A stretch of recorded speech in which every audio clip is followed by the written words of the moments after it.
دوستو یہ بہت سے لوگ اس کو پڑھ رہے ہوتے ہیں الف لام میم، یہ بالکل مطلب صحیح نہیں تلفظ اس کا ادا کر رہے ہوتے.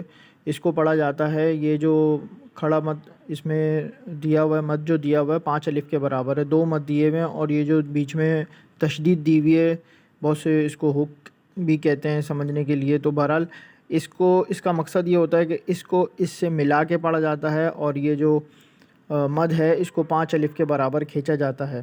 یہ الف لام میم نہیں اس طرح پڑھا جاتا.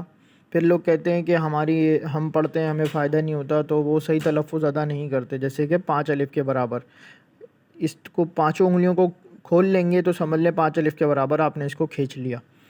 تو اس کو ہم پڑھتے ہیں الف لام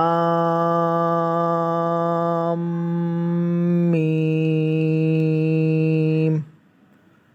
ٹھیک ہے، لام کو میم سے ملائیں گے اور 5 الف کے برابر اس کو کھینچیں گے دونوں کو. ویڈیو کیسی لگی بتائیے گا، اور مزید اگر اور حروف سمجھنے ہوں تو بھی بتائیے گا. چینل کو سبسکرائب، لائک، شیئر کیجئے، اور اگر ابھی تک سبسکرائب نہیں کرا ہے تو اس کو سبسکرائب کر لیجئے اور شیئر لازمی کر لیجئے تاکہ دوسروں کو بھی اس سے فائدہ حاصل ہو. جزاک اللہ خیر.